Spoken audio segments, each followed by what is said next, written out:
प्यारे मसीह विश्वासियों, जय यीशु की। प्रस्तुत है 4 फरवरी 2021 का बाइबल पाठ। पहला पाठ इब्रानियों के नाम पत्र अध्याय 12 पद संख्याएँ 18 से 19 और 21 से 24 तक से लिया गया है। आप लोग ऐसे पर्वत के निकट नहीं पहुँचे हैं जिसे आप स्पर्श कर सकते हैं। यहाँ ना तो सीनै पर्वत की धधकती अग्नि है और न काले बादल, न घोर अंधकार, बवंडर, तुरही का निनाद और न बोलने वाले की ऐसी वाणी जिसे सुनकर इस्राएली यह विनय करते थे कि वह फिर हमसे कुछ ना कहे। वह दृश्य इतना भयानक था कि मूसा बोल उठे, मैं भय से काँप रहा हूँ। आप लोग सिय्योन पर्वत, जीवंत ईश्वर के नगर, स्वर्गिक यरूशलेम के पास पहुँचे, जहाँ लाखों स्वर्गदूत, स्वर्ग के पहले नागरिकों का आनंदमय समुदाय, सबों का न्यायकर्ता ईश्वर, धर्मियों की पूर्णता प्राप्त आत्माएं और नवीन विधान के मध्यस्थ ईसा विराजमान है, जिनका छिड़काया हुआ रक्त हाबिल के रक्त से कहीं अधिक कल्याणकारी है। यह प्रभु की वाणी है। और आज का सुसमाचार पाठ संत मार्कुस के सुसमाचार अध्याय 6 पद संख्याएँ 7 से 13 तक से लिया गया है। ईसा शिक्षा देते हुए गांव-गांव घूमते थे। वे 12 को अपने पास बुलाकर और उन्हें अपदूतों पर अधिकार देकर दो-दो करके भेजने लगे। ईसा ने आदेश दिया कि वे लाठी के सिवा रास्ते के लिए कुछ भी नहीं ले जाएं, ना रोटी, ना झोली, ना फेंटे में पैसा। वे पैरों में चप्पल बांधें और 2 कुर्ते नहीं। उन्होंने उनसे कहा, जिस घर में ठहरने जाओ, नगर से विदा होने तक वहीं रहो। यदि किसी स्थान पर लोग तुम्हारा स्वागत ना करें और तुम्हारी बातें ना सुने, तो वहाँ से निकलने पर उन्हें चेतावनी देने के लिए अपने पैरों की धूल झाड़ दो। वे चले गए। उन्होंने लोगों को पश्चाताप का उपदेश दिया, बहुत से अपदूतों को निकाला और बहुत से रोगियों पर तेल लगाकर उन्हें चंगा किया। यह प्रभु का पवित्र सुसमाचार है। प्यारे मसीह विश्वासियों, आज के पहले पाठ द्वारा लेखक बतलाते हैं कि ईसा जो हमारे मध्यस्थ हैं, स्वर्ग में विराजमान हैं। उन्हीं के माध्यम से ही हम अब्बा पिता के पास पहुंच सकते हैं। ये जो सौभाग्य हमें प्राप्त है, यह सौभाग्य निर्जन प्रदेश में रहने वाले इस्राएलियों को प्राप्त नहीं था। लेकिन ईसा ने अपने दुख भोग, मरण एवं पुनरुत्थान द्वारा हमें यह सौभाग्य प्रदान किया है। अतः अब ईश्वर हमसे दूर नहीं है। इसलिए मसीही समुदाय उस आनंदमय उत्सव का प्रतीक है जिसे प्रभु ने हमारे लिए स्वर्ग में तैयार किया है। वास्तव में आज के पाठ के इस अंश द्वारा लेखक यूनानी ख्रिस्तियों को दंडित किए हैं, क्योंकि उनमें ख्रिस्तीय होने की घमंड पैदा हो गई थी। अतः लेखक उनको समझाते हुए कहते हैं कि नव विधान पूर्व विधान से बढ़कर है। नव विधान यीशु ख्रिस्त के द्वारा स्थापित किया गया है, जो सजीव, प्रिय और ईश्वर के साथ मनुष्य के मेल मिलाप पर निर्भर है। नव विधान के अनुसार सभी ईश्वर में पवित्रीकरण किए गए हैं। और आज के सुसमाचार पाठ में हमने सुना कि यीशु अपने शिष्यों को सुसमाचार का प्रचार करने और अपदूतों को निकालने का अधिकार प्रदान कर उन्हें 2-2 करके भेजते हैं।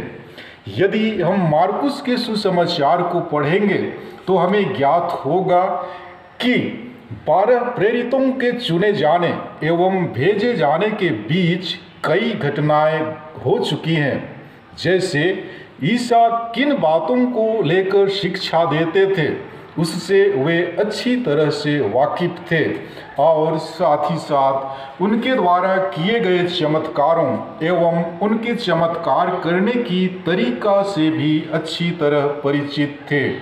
और साथ ही साथ शिष्यों ने यह भी अनुभव किया था कि यीशु का विरोध एवं तिरस्कार उनके ही संबंधियों, शास्त्रियों, फरीसियों एवं नगरवासियों के द्वारा किया गया था।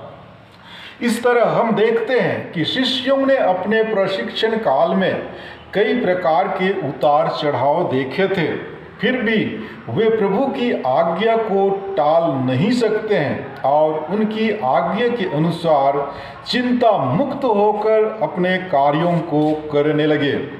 प्यारे मसीह विश्वासियों, हम सभी कलीसिया के सदस्य हैं, अतः कलीसिया में हम सभी एक मिशनरी के समान हैं। ईश्वर के प्यार एवं दया को दुनिया में प्रचार करने के लिए हम विश्वासी, विनम्र, कर्तव्यनिष्ठा एवं अपने कार्यों में जिम्मेदार बनने की आवश्यकता है। जिस प्रकार किसी कार्य को करने के लिए बड़े एवं ज्ञानियों का मार्गदर्शन अत्यंत सहायक सिद्ध होता है, उसी प्रकार प्रभु के मिशन कार्य को करने के लिए हमें उनके मार्गदर्शन को जानना एवं समझना आवश्यक है। अतः हमारे मिशन की सफलता यीशु के साथ नज़दीकी एवं उनकी आज्ञाओं के पालन करने पर निर्भर करता है। आज के सुसमाचार के अंश द्वारा यीशु इस बात पर जोर देते हुए कहते हैं कि हम सभी हमेशा अपना विश्वास ईश्वर पर बरकरार रखें, जो हमें हमारी मुश्किलों से लड़ने की शक्ति प्रदान करेंगे। आज माता कलीसिया संत योहन ब्रिटो को भी याद करती है, जो तमिलनाडु में योहन बपतिस्ता के रूप में जाने जाते हैं।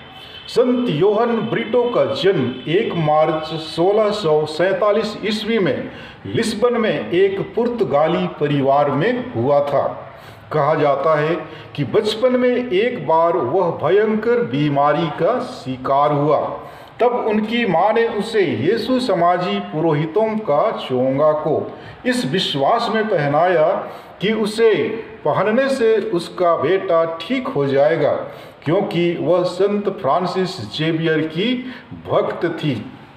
और उसका विश्वास खाली नहीं गया, उसका बेटा योहन अपनी बीमारी से ठीक हो गया था। जब योहन ब्रिटो 16 वर्ष का हुआ तो उसने यीशु समाज में प्रवेश किया। यीशु समाज में प्रवेश करते ही संत फ्रांसिस जेवियर की तरह एक मिशनरी बनने एवं पूर्वी देश अर्थात भारत देश आने की सपना देखने लगा। सन 1673 ईस्वी में पुरोहिताई अभिषेक के बाद उसने अपना पहला कदम गोवा में रखा। उसके बाद वह मदुराई तमिलनाडु में रहकर कार्य करने लगा। वहाँ उन्होंने वहाँ की भाषा सीखी तथा प्रभु के संदेश को वहाँ के लोकल भाषा में सुनाया। उस समय मदुराई में प्रायः निम्न जाति के लोग ही ईसाई धर्म को अपनाया था। अतः योहन ब्रिटो की इच्छा ऊंची जाति के लोगों को भी प्रभु के सुसमाचार का संदेश सुनाए। इसलिए उसने अपने पुरोहिताई के वस्त्र को बदलकर एक साधु का वस्त्र धारण किया तथा उन्होंने भारतीय नामों के अनुसार अपना नाम पंडरा स्वामी रखा और उच्च जाति के लोगों के बीच कार्य करना शुरू किया। उनके जीवन से प्रभावित होकर कई लोगों ने प्रभु के संदेश को ग्रहण कर ईसाई धर्म के अनुयायी बन गए। उन नए ईसाई अनुयायियों में राजा ताड़ाया थेवा भी था। उसकी कई पत्नियां थीं और जब वह ईसाई धर्म का अनुयायी बना तो एक पत्नी को छोड़ अन्य पत्नियों को त्याग दिया। उन त्यक्ति गई औरतों में से एक ने अपने चाचा राजा माड़वा से शिकायत की, जिसने योहन ब्रिटो को मार डालने का आदेश दिया। और 4 फरवरी 1993 ईस्वी को ओरूर नामक जगह पर, जो तमिलनाडु का एक भाग है, वहाँ पर उसके सिर को काटकर अलग कर दिया गया।